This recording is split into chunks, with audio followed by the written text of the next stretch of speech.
Hi friends, నేను మీ సీతామహాలక్ష్మి. ఈనాటి కథలకి స్వాగతం. ఈరోజు మనం మాంత్రికుల దీవి అనే చందమామ కథని చెప్పుకుందాం. ఇది 25 ఏళ్ల నాటి చందమామ కథల్లోని ఓ కథ. మాంత్రికుల దీవి. తూర్పు తీరాన ఒక గ్రామంలో కేశవుడనే పేద యువకుడు ఉండేవాడు. వాడు ద్వీపాంతరాలకు వెళ్ళి డబ్బు సంపాదించుకుందామనుకుని ఒక వర్తకపు ఓడలో బయలుదేరాడు. ఆ ఓడ సముద్రం మీద కొద్ది రోజులు ప్రయాణం చేశాక ఒక భయంకరమైన ఉప్పెన వచ్చింది. ఓడ మునిగిపోయింది. మిగిలిన ప్రయాణికులు ఏమయ్యారో తెలియలేదు. కేశవుణ్ణి మాత్రం ఉప్పెన కెరటాలు ఒక దీవి మీదికి తెచ్చి పడేశాయి. ఆ దీవిలో ఒక మనిషి గాని, ఒక పక్షి గాని, ఒక జంతువు గాని లేదు. ఎక్కడ చూసినా కొబ్బరి చెట్లున్నాయి. వాటి నిండా కాయలున్నాయి. ఆ కాయలు కోసుకు తిని పొట్ట పోసుకోవటం తప్ప కేశవుడికి మరొక మార్గం కనిపించలేదు. అందుచేత వాడు ఒక కొబ్బరి చెట్టు ఎక్కాడు. అప్పుడు వాడికి ఒక అద్భుతం కనబడింది. ఒక పెద్ద అడవి పంది గాలిలో తేలుతూ ఆ దీవికేసి వస్తున్నది.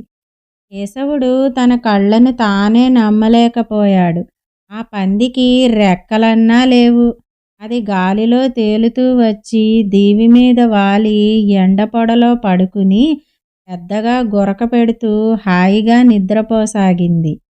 కేశవుడు చెట్టు నుంచి దిగివచ్చి ఆ పందిని పరీక్షించాడు. అది మామూలు పందిలాగే ఉన్నది. అయితే దాని నోట బలమైన కోరలున్నాయి. ఆ పంది పక్కనే చాలా పెద్ద వజ్రం ఒకటి ఉన్నది. ఆ వజ్రాన్ని ఆ పందే నోట కరుచుకుని తెచ్చి ఉండాలి. కేశవుడు ఆ వజ్రాన్ని ఎత్తి పరీక్షించాడు. అంత పెద్ద వజ్రాన్ని వాడెన్నడూ చూడలేదు. ఈ దీవి నుంచి వెళ్ళిపోగలిగితే నా దరిద్రం తీరటానికి ఈ వజ్రం చాలు అనుకున్నాడు కేశవుడు. అంతలో ఆ పంది గురక పెట్టడం మాని నిద్రలేచే లక్షణాలు ప్రదర్శించింది. అయ్యో, ఈ పంది నన్ను చంపేస్తుంది కాబోలు. చెట్టు మీదనే ఉండిపోతే ఎంత బాగుండేది అనుకున్నాడు వాడు. ఈ మాట మనసులో అనుకోవటమే తడవుగా కేశవుడు గాలిలో లేచి కొబ్బరి చెట్టు మట్టల మధ్య వాలాడు. ఈ వజ్రంలో ఏదో మహిమ ఉన్నది. ఇది పట్టుకుని ఏది కోరుకుంటే అది జరుగుతుందిలాగుంది. దీని మహిమ వల్లనే పంది గాలిలో తేలుతూ వచ్చింది అనుకున్నాడు కేశవుడు. ఈ లోపల పంది లేవనే లేచింది. అది కేశవుడున్న చెట్టు కిందికి వచ్చి తల ఎత్తి చూసింది. కేశవుడి చేతిలోని వజ్రం దానికి కనిపించింది. వెంటనే అది భయంకరంగా గర్జించింది. కేశవుడు ఒక బరువైన కొబ్బరికాయ కోసి బలం కొద్దీ పంది ముట్టె మీద విసిరాడు. ఆ దెబ్బకు పంది మూర్ఛపోయింది. అదే సమయం అనుకుని కేశవుడు వజ్రం సహాయంతో కిందికి దిగివచ్చి పెద్ద రాయితో పంది తల చితగ్గొట్టి దాన్ని చంపేశాడు.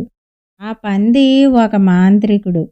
వాడికి పంది రూపంలో గాలిలో తిరగటం సరదా. కేశవుడు తనకు తెలియకుండానే ఒక మాంత్రికుణ్ణి చంపేసి వాడి శక్తులకు మూలమైన వజ్రాన్ని సంపాదించుకున్నాడు. ఆ దీవిలో ఇంకా ఇతర మాంత్రికులున్నారు. ఆ సంగతి కూడా వాడికి తెలియదు.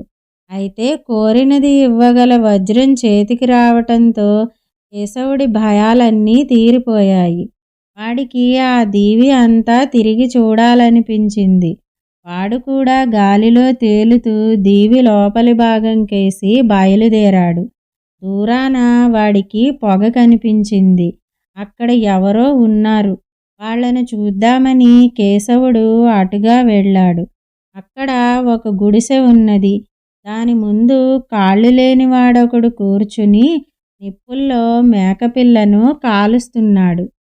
కేశవుడు ఆ కాళ్ళు లేనివాణ్ణి సమీపించి, అయ్యా, నాకు కాస్త తిండి, రాత్రికి పడుకునేటందుకు చోటు ఇప్పించగలరా అని అడిగాడు. నాకున్న దానిలోనే నువ్వు తిను అంటూ కాళ్ళు లేనివాడు తాను కాల్చుకున్న మేకపిల్లలో కేశవుడికి భాగం పెట్టాడు. కానీ ఆ మనిషి తన కేసి చూసే చూపులు చూస్తే వాడు తనను కూడా కాల్చుకు తినేస్తాడేమో అనిపించింది కేశవుడికి. తిండి తినటం అయ్యాక ఆ మనిషి కేశవుణ్ణి "నువ్విక్కడికి ఎలా వచ్చావు?" అని అడిగాడు. కేశవుడు తన కథ అంతా చెప్పి తన చేతిలో ఉన్న వజ్రాన్ని చూపించాడు. కాళ్ళు లేనివాణ్ణి, కదల్లేకుండా ఉన్నాను. నాకా వజ్రం ఇచ్చావంటే నేను నీకు మహిమగల గొడ్డలి ఇస్తాను. దాని పిడి మీద కొట్టి నిప్పు చెయ్యి అంటే అది వెళ్ళి కట్టెలు కొట్టి తెచ్చి నిప్పు చేస్తుంది. దాని తల మీద కొట్టి తల తీయి అంటే ఎదుటి ప్రాణి తల తీస్తుంది అన్నాడు కాళ్ళు లేని మాంత్రికుడు. సరే, మారకం నాకిష్టమే అని కేశవుడు తన వజ్రాన్ని ఒక చేత్తో ఇస్తూ రెండో చేత్తో గొడ్డలి తీసుకున్నాడు. వెంటనే వాడు గొడ్డలి తల మీద కొట్టి తల తీయి అన్నాడు. మరుక్షణం ఆ గొడ్డలి కాళ్ళు లేని వాడి తల నరికేసింది. కేశవుడు జాగ్రత్త పడటం మేలే అయింది. లేకపోతే ఆ కాళ్ళు లేని మాంత్రికుడు వజ్రం సహాయంతో వాణ్ణి మంటల్లో వేసి ఉండేవాడే. మరొక మాంత్రికుణ్ణి చంపటమే గాక వజ్రంతో పాటు గొడ్డలి కూడా సంపాదించి కేశవుడు సూర్యాస్తమయం అయ్యేసరికి మరొక గుడిసె వద్దకు వచ్చాడు. దాని బయట చేతుల్లేని వాడొకడు కూర్చుని ఉన్నాడు. వాడి పక్కన ఒక చిన్న అరుగు, దాని మీద ఒక చట్టి ఉన్నాయి. ఈ చేతుల్లేనివాడు తనను సమీపిస్తున్న కేశవుణ్ణి చూసి కంగారు పడుతూ గడ్డంతో చట్టిని పక్కకు తోశాడు. ఆ చట్టిలో ఉన్న పాలు కిందికి దొర్లి మహాప్రవాహమై కేశవుడి కేసి పారసాగాయి. అంతకంతకు అది ఒక పెద్ద వరదలాగా అయ్యి చేతుల్లేనివాడి గుడిసె చుట్టూ ఉన్న చోటును ముంచసాగింది. మామూలుగా అయితే కేశవుడు ఆ ప్రవాహంలో మునిగిపోవలసిన వాడే. కానీ వజ్రం సహాయంతో వాడి గాలిలోకి లేచి చేతుల్లేనివాడి పక్కన వాలాడు. చేతుల్లేనివాడు ఆశ్చర్యంతో "ఇదేం విద్య?" అన్నాడు. కేశవుడు తన వజ్రం చూపించి "ఇది ఉంటే కోరినదెల్లా చెయ్యవచ్చు" అన్నాడు. "నా చట్టి తీసుకుని నాకా వజ్రం ఇయ్యి. ఈ మంత్రపు చట్టి కోరిన వరం ఇస్తుంది. దీన్ని బోర్లించి దేశాలకు దేశాలే ముంచిపారేయవచ్చు" అన్నాడు వాడు. కేశవుడు తన వజ్రాన్ని వాడికిచ్చి చట్టి చేతిలోకి తీసుకుంటూ గొడ్డలి తల మీద కొట్టి "తల తీయి" అన్నాడు. మరుక్షణం చేతుల్లేని వాడి తల ఎగిరిపోయింది. కేశవుడికి వజ్రంతో బాటు గొడ్డలితో బాటు చట్టి కూడా వచ్చింది. ఆ రాత్రికి వాడు చేతుల్లేని వాడి గుడిసెలోనే పడుకుని మర్నాడు లేచి రోజల్లా తిరిగి సాయంకాలానికి ఒక అరణ్యాన్ని సమీపించాడు. ఆ అరణ్యంలో నుంచి తప్పెట చప్పుడు భయంకరంగా వినవస్తున్నది. అరణ్యంలోని ఏనుగులు, సింహాలు, పులులు, ఇతర జంతువులు ఆ ధ్వని విని ఎదిరి మందలు మందలుగా పారిపోతున్నాయి. చప్పుడు కొంతసేపటికి ఆగిపోయింది. కేశవుడు ఆ దిక్కుగా వెళ్ళాడు. చెట్ల మధ్య ఖాళీ స్థలంలో ఒక రాక్షసాకారుడు కూర్చుని ఉన్నాడు. వాడి ముందు డోలు లాంటిది ఉన్నది. వాడు కేశవుణ్ణి చూస్తూనే "ఏయ్, భోజనానికి రా" అని పిలిచాడు.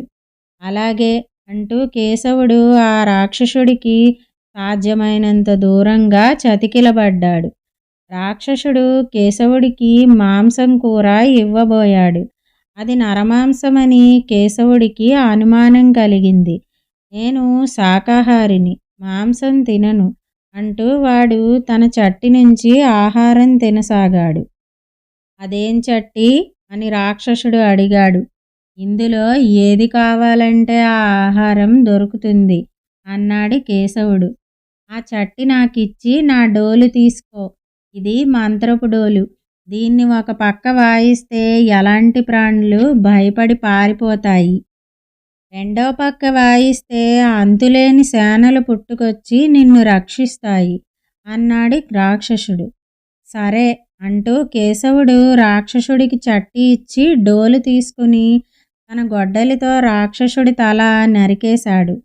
వజ్రము, గొడ్డలి, చట్టి, డోలు సంపాదించుకున్న కేశవుడు చాలా దేశాలు తిరిగి ఒక రాజ్యం చేరాడు. ఆ దేశపు రాజు వట్టి పాపాత్ముడు. అతను తన ప్రజలనే దోచి చంపించేవాడు. దేశానికి కొత్తవాడు ఎవడు వచ్చినా పట్టి తెప్పించేవాడు. కేశవుడు ఆ దేశంలో అడుగుపెట్టగానే 12 మంది భటులు అతన్ని పట్టుకోవటానికి వచ్చారు. కేశవుడు డోలు ఒక పక్క వాయించేసరికి వాళ్ళు బెదిరి పారిపోయారు. ఇది తెలిసి రాజు కేశవుడిపైకి సైనికులను పంపాడు. కేశవుడు మళ్ళీ డోలు వాయించి వాళ్లను కూడా పారదోలాడు. ఈసారి రాజు తన సైన్యాన్ని మొత్తంగా పంపాడు. కేశవుడు తన చట్టి బోర్లించి వరదలు పుట్టించాడు. సైన్యమంతా ఆ వరదలో పడి కొట్టుకుపోయింది. రాజు ఒంటరివాడైపోయాడు. కేశవుడు రాజున్న చోటికి వెళ్ళి తన గొడ్డలి తల మీద కొట్టి తల తీయి అన్నాడు. రాజు తల ఎగిరిపోయింది. ప్రజలు సంతోషించి కేశవుడికి రాజ్యాభిషేకం చేశారు. మన దేశానికి సైన్యం లేకుండా పోయింది ఎలా అన్నారు మంత్రులు కేశవుడితో. కేశవుడు డోలు రెండో పక్క కొట్టి అంతులేని సేనలను సృష్టించాడు. మంత్రులు సంతోషించారు. అంత సేనను అంత సులభంగా సృష్టించే రాజుండగా తమ దేశానికి శత్రుభయం ఉండదని వాళ్ళు గ్రహించారు. ఇదండి మాంత్రికుల దీవి కథ. ఈ కథ గనక మీకు నచ్చినట్టయితే లైక్ చేయండి. ఈ కథని మీ స్నేహితులకు షేర్ చేయండి. కథపై మీ అభిప్రాయాన్ని కామెంట్ రూపంలో తెలియజేయండి. మరిన్ని మంచి కథల కోసం మా ఛానల్ను సబ్స్క్రైబ్ చేసుకోండి. మళ్ళీ మరొక మంచి కథతో కలుసుకుందాం. అంతవరకు వింటూనే ఉండండి ఈనాటి కథలు.